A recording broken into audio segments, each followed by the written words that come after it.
उसके बाद भी हम लोग की कोशिश होगी कि वहाँ से खबरें लगाई जाएं। और तो बहुजन आंदोलन, बहुजन पत्रकारिता, रिसोर्सेज बहुत कम है, लोग बहुत कम है। आप SC ST OBC माइनॉरिटी में पत्रकार ढूंढना भी बहुत मुश्किल है, क्योंकि लोग इसको अभी कैरियर के तौर पे देख नहीं रहे हैं। तो वो भी एक चैलेंज है। और इक्का दुक्का ऐसे खबरें होती है जिसमें आपको सफलता की खबरें, बाकी सब कास्ट एट्रोसिटी की खबरें हैं, जातीय उत्पीड़न की खबरें हैं। हायर एजुकेशन में जो लोग हमारे IAS हो, IPS हो, कलेक्टर हो, डॉक्टर हो, इंजीनियर हो, प्रोफेसर हो, हर किसी को जाति की वजह से एक्सप्लॉइटेशन झेलना पड़ा। अभी वैशाली में एक लड़की के साथ गैंग रेप होता है, मार दिया जाता है, दबाव बनता है सोशल मीडिया का, 2 लोग की भी गिरफ्तारी हुई है। तो कम्युनिकेशन आपको जोड़ता है देश भर से। अब वो दौर नहीं रहा कि आप किसी को मार के बच जाएंगे, जातिगत अपराध करके आप बच जाएंगे।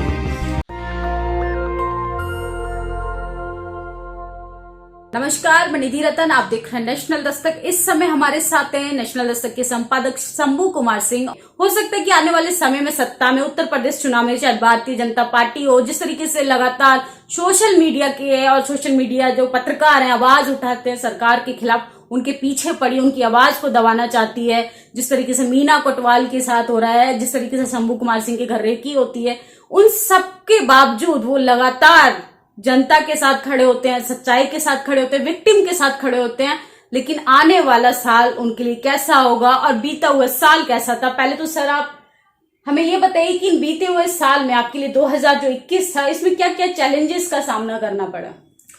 निधि, मैं 2005 साल लगभग हो रहे हैं नेशनल दस्तक को, और हर साल चैलेंज था। मैं आपको बताऊं कि लॉकडाउन नहीं था, जब कोरोना से इस तरह से लॉकडाउन नहीं था, तो मैं हर साल 31 जनवरी की शाम पुणे में होता था, और 1 जनवरी मेरी भीमा कोरेगांव में बीतती थी। लेकिन अभी इस तरह से जहाज़ों में टिकट नहीं है, ट्रेन में प्रॉब्लम्स हैं, और कोरोना के चलते इतने सारे लॉकडाउन्स के नियम हैं कि आप जा नहीं सकते हैं, ट्रैवल बहुत मुश्किल है। उसके बाद भी हम लोग की कोशिश होगी कि वहाँ से खबरें लगाई जाएं। और तो बहुजन आंदोलन, बहुजन पत्रकारिता, रिसोर्सेज बहुत कम है, लोग बहुत कम है। आप जब फॉर्मेट को समझेंगे न्यूज़ चैनल को, तो जो अखबार होते हैं, टीवी होते हैं, उनके हर जिला में स्ट्रिंगर होते हैं, उसको स्ट्रिंगर बोलते हैं। चैनल्स भी हर जिला में रिपोर्टर नहीं रखते हैं, लेकिन स्ट्रिंगर रखते हैं। लेकिन उनके हर स्टेट में रिपोर्टर होते हैं, तो उनकी रीच बहुत, एक स्टेट में 200 kilometre, 300 kilometre, 400 kilometre maximum travel होता है, और वो लोग कर लेते हैं। लेकिन जो सोशल मीडिया जो चल रहा है, वो दिल्ली में बैठ के अगर आप चला रहे हैं, तो आप ही को पूना भी जाना है, आप ही को भोपाल भी जाना है, आप ही को चेन्नई जाना है, आप ही को तमिलनाडु भी जाना है, आप ही को पटना जाना है। तो ट्रैवलिंग के लिहाज से बहुत थकाव होता है। जो 4 साल मैंने देखे हैं, पिछला साल तो पूरे सब लोगों के लिए खराब रहा। 2 साल से मैं भीमा कोरेगांव नहीं गया, क्योंकि और उसके पहले जिस तरह से वहाँ दंगा हुआ था। लेकिन बहुजन समाज के लिए वो बड़ा दिन है, शौर्य दिवस है। किस तरह से हमारी गुलामी की जो बेरियाँ थी, खासकर जो जातिगत गुलामी थी, अंग्रेज जरूर थे उस समय, लेकिन हमारी गुलामी 2 तरह की थी। एक तो अंग्रेजों के भी गुलाम थे, और यहाँ जातिगत हमारी जो गुलामी थी, उसको जिस तरह से वहाँ के जो सिद्ध महार थे, जो उन्होंने तोड़ा। तो चैलेंजेस तो काफ़ी हैं। आप भी पिछले 2 साल से काम कर रही हैं, आप भी देख रही हैं, आपने भी काफ़ी ट्रैवल किया है, ऑफिस का सर्कमस्टांसेस आप समझ रही हैं। SC ST OBC माइनॉरिटी में पत्रकार ढूंढना भी बहुत मुश्किल है, क्योंकि लोग इसको अभी कैरियर के तौर पे देख नहीं रहे हैं। तो वो भी एक चैलेंज है। और खबरें बहुत हैं, सबसे बड़ी बात है, आप देखती हैं 1000 के करीब रोज कॉल आते हैं, और सारे के सारी खबरें कोई मेडल जीतने की नहीं है। इक्का दुक्का ऐसे खबरें होती है जिसमें आपको सफलता की खबरें, बाकी सब कास्ट एट्रोसिटी की खबरें हैं, जातीय उत्पीड़न की खबरें हैं। हायर एजुकेशन में जो लोग हमारे IAS हो, IPS हो, कलेक्टर हो, डॉक्टर हो, इंजीनियर हो, प्रोफेसर हो, हर किसी को जाति की वजह से एक्सप्लॉइटेशन झेलना पड़ा। अभी जो कि हम लोगों ने 10 मिनट पहले इलाहाबाद यूनिवर्सिटी के प्रोफेसर का इंटरव्यू खत्म किया है। तो जिम्मेदारी बहुत है, समय कम है, और सबसे बड़ा था रिसोर्सेज बहुत कम है। 1000 लगभग एक टीवी चैनल में 1000 लोगों की टीम होती है, सारे लोगों को मिला दीजिए तो 1000 लोग वहां काम करते हैं। HR से लेके reporters, producers, assignment, input, technical teams होती हैं, और उनके पास 10% लोगों की खबरें हैं। लेकिन आपके पास 2-4 लोग हैं, और बाकी लोग तो जैसे मीना है, चाहे द वीक है, चाहे दलित दस्तक है, तो ये लोग अभी भी कम रिसोर्सेज में। नेशनल दस्तक के पास भी 4-5 लोग हैं। तो चैलेंजेस बहुत बड़ा है, तो लोग की एक्सपेक्टेशन बहुत ज्यादा है। लोग बहुत गुस्सा भी होते हैं, आपको खबर बताएंगे, आप उनको बोलते हैं कि मेरे पास कोई टीम नहीं है, आप अपना वीडियो जरूर कम से कम बना के भेजिए। उनकी भी गलती नहीं है, ट्विटर फेसबुक को लेकर वो अप्लीकेबल नहीं है। सोचिए नेशनल दस्तक पर 2 मिलियन रोज लोग आते हैं देखने, लेकिन सब्सक्राइबर मुश्किल से 3 से 4 हजार बढ़ता है। इसका मतलब हमारे लोग टेक्निकली उसको समझ भी नहीं रहे। लेकिन मैं फिर कह रहा हूँ, एक पत्रकार के तौर पे चैलेंज है, लेकिन एक दूसरा पक्ष भी है। बहुत उम्मीदें हैं लोगों को, बहुत सम्मान के नज़रिए से देखते हैं, बहुत अपनापन है। तो उनकी जो तमाम चीज़ें हैं, और मैं खासकर 2 चीज़ें वॉच करता हूँ। जब आप लोग कहते हैं कि सर काम है फ़ोन रख दीजिए, तो मैं वो समझने की कोशिश करता हूँ कि क्या इस देश का जो बहुजन, जो मजदूर है, लाचार है, बेबस है, क्या वहाँ तक मेरी आवाज़ पहुँच रही है? क्या वहाँ तक नेशनल दस्तक की आवाज़ पहुँच रही है? अगर वो रिस्पॉन्ड कर रहे हैं अपनी टूटी फूटी भाषा में, तो वो एक बड़ी सफलता है। और मुझे लगता है कि ये बहुत ज़रूरी है। लोग सोचेंगे कि मेरे बात करने से सोशल मीडिया से क्या फ़ायदा होता है, उसका मैं आपको फ़ायदा बता रहा हूँ। अभी आंकड़ा आया है कि लगभग 120 स्टूडेंट्स जो है IIM IIT में लोगों ने सुसाइड किया, उसमें मैक्सिमम बहुजन है। रोहित वेमुला है, पायल तडवी है। वो दौर था जब हमारे पास कोई कम्युनिकेशन नहीं था। अभी वैशाली में एक लड़की के साथ गैंग रेप होता है, मार दिया जाता है, दबाव बनता है सोशल मीडिया का, 2 लोग की अभी गिरफ्तारी हुई है। तो कम्युनिकेशन आपको जोड़ता है देश भर से। अब वो दौर नहीं रहा कि आप किसी को मार के बच जाएंगे, जातिगत अपराध करके आप बच जाएंगे। तो ये बहुत ज़रूरी है। और चाहे वो सोशली हो, पॉलिटिकली हो, इकोनॉमिकली हो, आपको एक दूसरे से कनेक्ट करता है। कम्युनिकेशन का एक बहुत बड़ा रोल है। मीडिया में वो ताकत होती है कि वो अपराधी को निर्दोष और निर्दोष को अपराधी साबित कर दे। लेकिन हम लोग की कोशिश है कि हम लोग विक्टिम के साथ खड़े रहें। तो जब से नेशनल दस्तक में मैं काम कर रहा हूं, तो इनके जो संस्थापक हैं उनका बहुत बहुत शुक्रिया।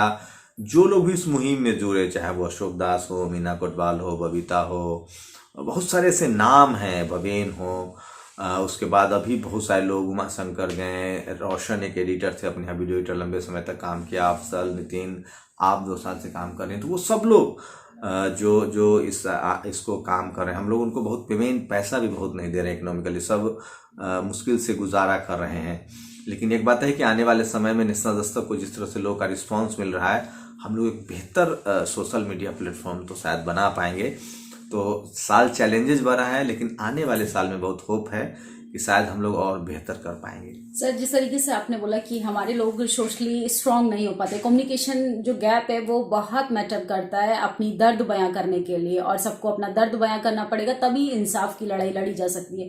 क्या आने वाले समय में या आने वाले नए साल में क्या नेशनल दस्तक इस तरीके की मुहिम चलाएगा कि किसी को पत्रकारिता करनी हो, किसी को एडिटिंग सीखनी हो, तमाम ऐसे काम जो एक बेस्ट पत्रकार हम दे सके अपने समाज का, इस तरीके का कोई काम या इस तरीके का इंस्टीट्यूट नेशनल दस्तक आने वाले समय में इस तरीके का समाज को दे पाएगा?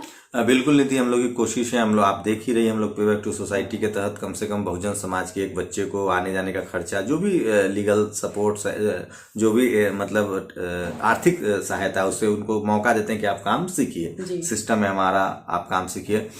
एक जो हम लोग कोशिश कर रहे हैं, हेल्प इंडिया, हजारों लोगों की हमने मदद करवाई है, लोगों ने मदद किया भी है। हम चाह रहे एक हेल्प इंडिया हम लोग चैनल शुरू कर रहे हैं, जिसमें हम जो ज़रूरतमंद लोग हैं, चाहे वो कॉलेज यूनिवर्सिटी में ज़रूरतमंद हैं, बीमारी में ज़रूरतमंद है, किसी भी तरह के ज़रूरतमंद है, उनको हम नेशनल दस्तक फाउंडेशन के तहत एक मदद करेंगे। तो हेल्प इंडिया एक हो सकता है 1 तारीख से हम लोग उसको युद्ध स्तर पर शुरू करें। उसके लिए हम आप लोगों से मदद भी लेंगे और हम आपको बताएंगे भी कि हम मदद कहाँ पहुँचा रहे हैं। तो वो, और जो एडिटिंग और टेक्निक, तो हम लोग की कोशिश होगी कि कम से कम हर महीने एक बच्चे को तो रखा जाए। लेकिन सबसे बड़ी बात है कि देखिए, मीडिया का प्लेटफॉर्म क्या है। आप कॉर्पोरेट सेक्टर में जब आप जाएंगे, चाहे आप IIT से निकले हों, IIM से निकले हों, सबको पहला पैकेज नहीं मिलता है जी। आपको इंटर्नशिप करनी पड़ती है। जैसे मैं मीडिया का छात्र था, Indian institute of mass communication से निकला, तो मुझे इंटर्नशिप नहीं करनी पड़ी, सीधे नौकरी मिली। लेकिन ये सबके साथ नहीं होता है। तो सवर्ण समाज के जो बच्चे हैं, वो 2-2 साल 3-3 साल मीडिया में काम सीखते हैं और फिर वो काम करना शुरू करते हैं। ट्रेनिंग तो बहुत जरूरी है, जिसको इंटर्नशिप बोलते हैं। हमारे समाज के साथ दिक्कत है कि अगर कोई मीडिया का कोर्स भी कर रहा है, तो उसकी आर्थिक स्थिति ऐसी नहीं है कि वो इंटर्नशिप कर सके। तो जो भी पे बैक टू सोसाइटी के तहत हम लोग हैं, तो उनको कोशिश कर रहे हैं कि कम से कम आने जाने का खर्चा दिया जाए, चाय कॉफ़ी कराया जाए, और उनको काम सिखाया जाए सिस्टम पर। स्पेस भी बहुत कम है, लेकिन 1-2 लोग तो हम लोग अफोर्ड कर ही सकते हैं। तो ये भी हो रहा है, सोशल मीडिया बढ़ भी रहा है। रही बात कम्युनिकेशन की, तब सोचिए मेरी माँ है, वो पढ़ी लिखी नहीं है, वो कम्युनिकेट नहीं कर पाती हैं, मैं कम्युनिकेट कर पा रहा हूँ, मुझसे आने वाली नस्लें ज़्यादा बेहतर कर। तो इसका सीधा सीधा संबंध पढ़ाई लिखाई से है। जिनको 2000 सालों तक एजुकेशन से, आर्थिक रूप से, सामाजिक रूप से तोड़ के रखा गया है, वो अपनी टूटी फूटी भाषा में भी अपनी बात कर रहे हैं, तो वो बड़ी बात है। ये शुद्धतापन का जो नज़रिया है कि शुद्ध बोलो, व्याकरण वाला बोलो, ये दरअसल आपको डराने धमकाने की कोशिश है, आपको सिस्टम से हटाने की कोशिश है। आप बात करिए, बोलिए, आपकी जो भी भाषा हो, टूटी फूटी भाषा हो। मुझे लोग कहते हैं आपकी आवाज़ में बिहारी पूट है, बिल्कुल है, मैं जहाँ पैदा हुआ हूँ की आवाज़ आएगी। तो डरना नहीं है, बात करना पड़ेगा, और बात करते करते प्रैक्टिस मेकर्स स्ट्रांग। और बाबा साहब ने तो 100 साल पहले अखबार शुरू किया था। तो मुझे लगता है मीडिया एक इम्पॉर्टेंट है, सोशली, इकोनॉमिकली, पॉलिटिकल। सोचिए जब पूरे अमेरिका में, अफ्रीका में देखेंगे तो अश्वेत क्रांति जब हुई तो उन्होंने अपने अखबार बनाए, रेडियो बनाए, टीवी बनाए। सोचिए ओफ्रा विनफ्रे सबसे बड़ी एंकर हैं, BBC में आपको, CNN में आपको एंकर्स मिलेंगे। आज भी एक भी शेड्यूल कास्ट, आप खासकर हिंदी मीडिया में बात करें, अंग्रेजी मीडिया में बात करें, तो schedule caste, schedule tribe, OBC का एक भी एंकर या संपादक नहीं है। जिस तरीके से सर आपने लैंग्वेजेस पे बात की है, भाषाओं पे जो बात की है, तो अलग अलग स्टेट के लोग नेशनल दस्तक देखते हैं। तो आने वाले समय में क्या इंग्लिश में, जिस तरीके से मराठी वीडियोस भी हम नेशनल दस्तक पे देख सकते हैं, तमाम भाषाओं में हम वीडियो देख सकते हैं। अभी तेलंगाना के IPS थे जो अभी बसपा ज्वाइन किए, उनका भी वीडियो था। लेकिन क्या हम ऐसे जो अलग स्टेट के लोग जो हिंदी भाषा को नहीं जानते, क्या आने वाले समय में हमें इस तरीके के रिपोर्टर उनको दे पाएंगे जो इंग्लिश की वीडियोस डालें, कन्नड़ में डालें, तमाम भाषा? देखिए, अंग्रेजी वाला तो मैं दूर करने जा रहा हूँ। हो सकता है मुझे एक बहुजन समाज की पत्रकार मिली है, अगर वो काम करना चाहे तो उनकी अंग्रेजी बहुत अच्छी है। इंस्टीट्यूट ऑफ मास कम्युनिकेशन से उन्होंने डिप्लोमा भी किया है और उनको बहुजन समाज की समझ भी है, लेकिन उन्होंने रिज्यूमे भेजा है, बात भी हुई है मेरी, हो सकता है वो ज्वाइन करें। तो अंग्रेजी में हम लोग वीडियो डालेंगे। रही बात दूसरे रीजनल भाषाओं में, तो नेशनल दस्तक को देख तो सब रहे हैं, लेकिन मैं बार बार कह रहा हूं कि मैं कोई वादा नहीं करना चाहता, लेकिन मेरी कोशिश है। मैंने आज भीमा कोरेगांव पर मराठी के वीडियोज डाले हैं, तो अगर आप लोग के पास, आप लोग भी मदद करिए। 9911031065 ये मेरा नंबर है, कॉल मत कीजिए, इस पर व्हाट्सअप कर सकते हैं। अगर आप किसी दूसरी भाषा में, दूसरे स्टेट के हैं, आपका जो मदर टंग तमिल है, कन्नड़ है, उड़िया है, बहुत सारे दर्शक हैं इस तमाम राज्यों में, तो जो भी आपकी भाषा है, अगर उस भाषा में आप कुछ कह रहे हैं तो मैं वो वीडियो लगाऊंगा। मुझे भले ना समझ में आए, लेकिन आप उसका जिस्ट लिख के दे सकते हैं, हिंदी में लिख के समझा सकते हैं, अंग्रेजी में लिख के समझा सकते हैं। जैसे आज ही मैंने भीमा कोरेगांव पर एक मराठी का वीडियो लगाया है। अभी मैंने 2-3 रिपोर्टिंग की थी, जो आंध्र प्रदेश से लोग आए थे, OBC जातीय जनगणना को लेकर। तो YouTube आपको ये स्पेस देता है, ये वर्ल्ड वाइड दुनिया में देखा जाता है। आप नेशनल दस्तक को सबसे ज्यादा लोग middle east, Latin America, Europe में देखते हैं। जो पुराना विदेशिया समाज के अपने लोग हैं वो पूरी दुनिया में है, वो देख रहे हैं। तो पूरा जो माइनॉरिटी सेक्शन के लोग हैं, अल्पसंख्यक समाज के लोग हैं, वो पूरा मिडिल ईस्ट में देखते हैं, साउथ ईस्ट एशिया में देखते हैं। तो ये बड़ी बात है, लेकिन इतनी बड़ी जिम्मेदारी मत थोपिए, ये संभव भी नहीं है, रिसोर्सेज बहुत कम है। मैं खुद हिंदी भाषी का हूँ, लेकिन अगर मैं कोशिश करूंगा कि अगर इस तरह से schedule caste, schedule tribe, OBC minority के लोग, बहुसंख्यक आबादी के लोग अगर दूसरे लैंग्वेज में, जैसे जब पंजाब में मेरे कुछ दोस्त हैं जो पंजाबी में अच्छा काम कर रहे हैं, तो ये आइडिया बहुत अच्छा है, लेकिन रिसोर्सेज सबसे बड़ा सवाल है। मैं अकेला नहीं कर सकता, एक टीम बनेगी, धीरे धीरे नेशनल दस्तक मजबूत होगा। मान लीजिए नेशनल दस्तक के पास 50 मिलियन सब्सक्राइबर हो जाए, उसका रेवेन्यू सिस्टम ठीक हो जाए, तो शायद हम कर पाए। लेकिन एक बात तो है कि हमारी भाषाएं जरूर अलग है, लेकिन हमारा दर्द का रिश्ता एक जैसा है। आज देश में कहीं भी जाइए, SC ST OBC माइनॉरिटी के साथ एक ही तरह का जातीय उत्पीड़न है। और मैं बार बार कह रहा हूँ, ये जो जातीय उत्पीड़न है अब ये पावर सेंटर्स में आ गया है। Media, judiciary, bureaucracy, college, university और बिजनेस में उत्पीड़न हो रहा है। तो गुजरात के लोग देख रहे हैं, तमिलनाडु, आंध्रा, कर्नाटक के लोग भी देख रहे हैं, मलयालम में भी जो हिंदी पट्टी के लोग हैं वो भी देखते हैं। लेकिन अगर वर्नाकुलर लैंग्वेज में हम लोग शुरू कर पाते तो इससे बड़ी बात कुछ नहीं हो सकती थी। लेकिन ये एक बड़ा सपना है, काश हम ऐसा कर पाते। जिस तरीके से सर बाकी लोग आज 31 दिसंबर है, सब न्यू ईयर सेलिब्रेट कर रहे हैं, और आपको देखा है कि आप अभी भी बोल रहे हैं कि मेरे बहुत सारे इंटरव्यू लाइनअप पे, मुझे वो करना है क्योंकि मुझे कल के लिए कंटेंट भी चाहिए। तो क्या आप सेलिब्रेट करने से इस तरीके से तो नहीं डरते कि आपके ऊपर एक सोशल रिस्पॉन्सिबिलिटी है, तो इसलिए आप कोई सेलिब्रेशन नहीं करना चाहते? वैसे मैं मानती हूँ कि रामास्वामी पेरियार ने बोला था कि गुलामों का कोई त्योहार नहीं होता है। क्या आप इस बात से सहमत हैं? नहीं, ऐसा नहीं है, मेरी भी एक निजी जिंदगी है। मैं भी, ऐसा नहीं है कुछ क्योंकि भी। अक्सर लोगों का सवाल होता है कि शंभू कुमार सिंह ना हेल्थ का ध्यान रखते हैं, हमेशा काम, ट्रैवल और लगातार लोगों के बीच रहते हैं, तो क्या आप इस मैंने पिछले 4 साल वहीं मनाए हैं। मैं भीमा कोरेगांव, बाबा साहब भी वहाँ जाते थे, मान्यवर साहब भी गए, कल चंद्रशेखर आजाद रावण जा रहे हैं, कल राजेश लिलोटिया जो एससी सेल के चेयरमैन है, उन्होंने मुझे कई बार फोन किया। तो मुझे लगता है कि मैं पत्रकार था तो टेलीविजन चैनलों में जब नौकरी करता था तो अभी मैं कोई छुट्टी पर घर नहीं जाता था, क्योंकि मेरा कोई रुचि नहीं था। दिवाली त्यौहार इस समय बाबा साहब को पढ़ने लगा था, तो ऑफिस के लोग मुझे कहते थे कि तुम किस तरह के हिंदू हो जो दिवाली नहीं मनाते हो, दुर्गा पूजा नहीं मनाते हो। बिहार के लोग छठ में चले जाते थे, 7 दिन की छुट्टी एकदम मैंडेटरी है वो जी। जैसे वो ठीक वैसे ही है जैसे सेना में आप नौकरी करते हैं, वो अगर लड़ाई होगी तो आपको जाके ज्वाइन करना पड़ेगा। तो मीडिया में भी है कि मीडिया 60 दिन 324 मतलब 24 घंटा 365 दिन चलता है। तो मैं छुट्टियां नहीं लेता था क्योंकि मेरा पर्सनल इंटरेस्ट था, और जो मेरा वीक ऑफ होता था उसमें मैं बहुजन आंदोलन को समझता था, लोगों से मिलता था। इनफैक्ट मैं नेशनल दस्तक में भी मैं लोगों को बताऊं कि मैंने कोई नींव नहीं रखी है। नहीं सर, पिछले नेशनल दस्तक में मैं एक व्यूवर्स बन के गया था। ये चूंकि चैनल आने वाला था तो मैं उस समय जी ग्रुप में काम कर रहा था, जी मीडिया ग्रुप में। तो मैं अपने दोस्तों के साथ गया था कि बहुजन समाज का एक चैनल आ रहा है, तो मेरी जो छुट्टियां होती थी वो इसी तरह के आंदोलनों में बीतती थी, लोगों को समझता था, सुनता था। तो मैं ये सब बाई चॉइस कर रहा हूँ, मेरी कोई मजबूरी नहीं है, कोई दबाव नहीं है। मुझे लगता है कि काम करना पड़ेगा क्योंकि एक रिस्पॉन्सिबिलिटी है, एथिक्स का मामला है। आपको डर नहीं लगता सर? जान का खतरा नहीं है आपको? डर सबको लगता है, गला सबका सूखता है, लेकिन जगदेव बाबू की एक लाइन याद आती है कि आपकी पहली पीढ़ी मारी जाएगी, दूसरी पीढ़ी जेल जाएगी, तभी तीसरी पीढ़ी इज्जत की जिंदगी बिता पाएगी। अगर मैं नहीं बोलूँगा तो मेरी नस्लें मारी जाएंगी।